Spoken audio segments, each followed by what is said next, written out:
Hello everybody, welcome back to the NIBIRU channel. It is August 21st, 2016. I have some fantastic video footage and some amazing photographs to show you. At about 5 o'clock this afternoon, I decided to go outside and start videotaping since the skies kind of cleared up a little bit. As I was videotaping this segment, I started to notice that the rays of the sun had a light blue effect to them, which was kind of unusual. I've never seen that before. And if you look very closely, some of these rays coming from the sun have a prism effect or a rainbow effect. And once again, I thought this was just absolutely amazing. Now, as I pan back and forth, you can clearly see that planetary body below the sun.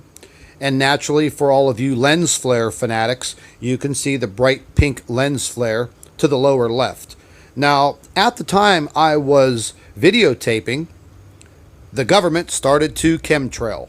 And you can clearly see, as the camera moves around, besides the hawk flying high in the sky, you can see a few planes chemtrailing the area.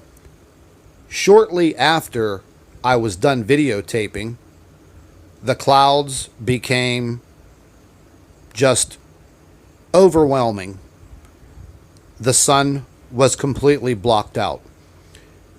And I kind of thought to myself, wow, they must see me from way up there in the sky, and they're saying, wow, that guy's videotaping the sun again.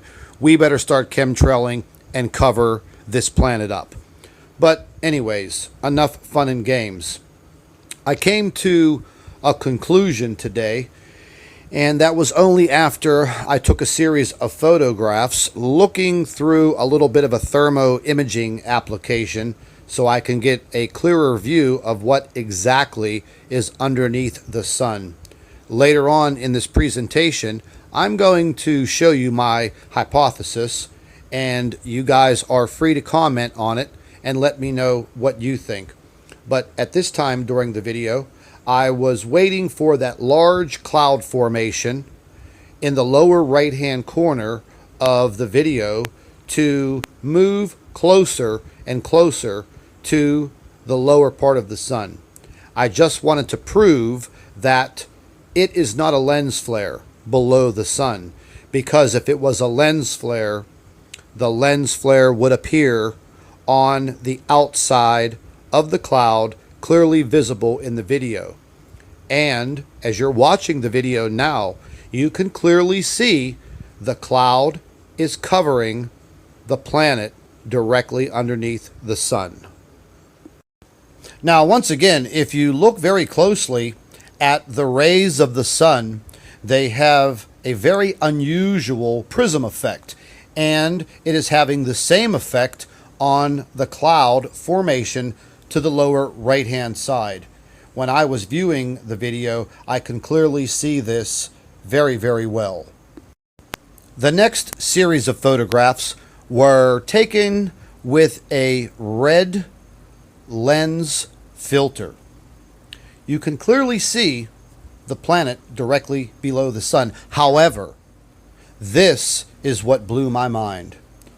The diamond shape of the sun.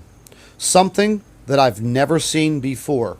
This application that I used was for simple infrared photography.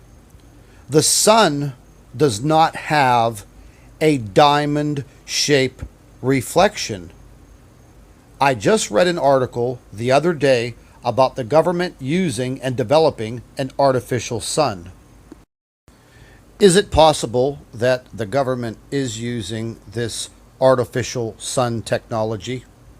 The answer, we will probably never know.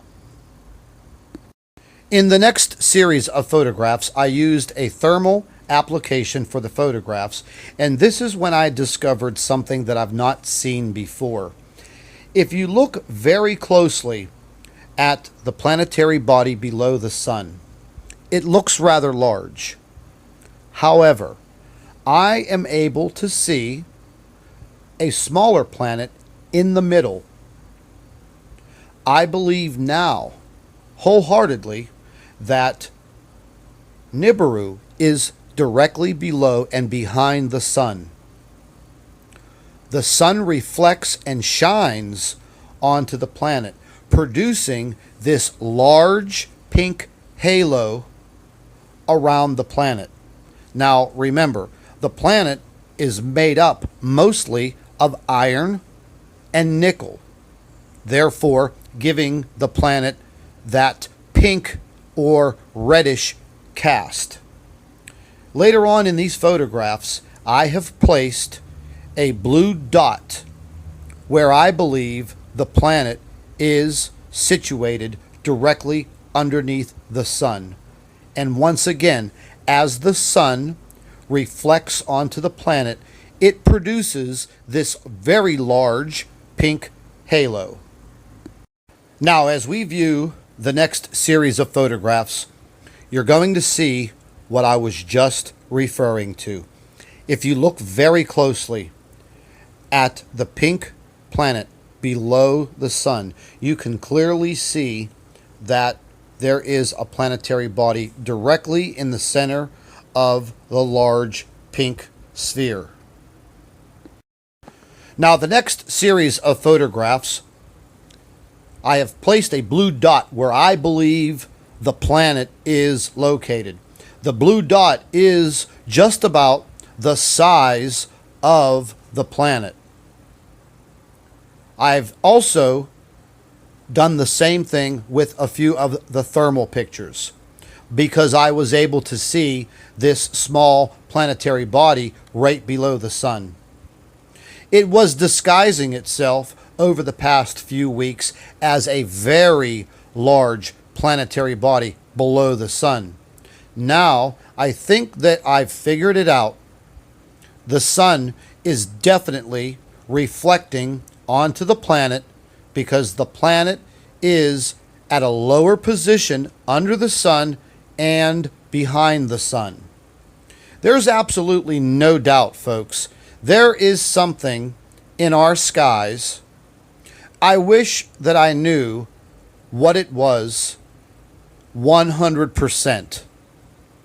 Because each and every day as I photograph the sun and I search for answers and I look at these photographs, they do actually scare me because things are changing on planet Earth on a daily basis. There is no doubt about it. Don't forget to share our videos with your friends and family members on Facebook.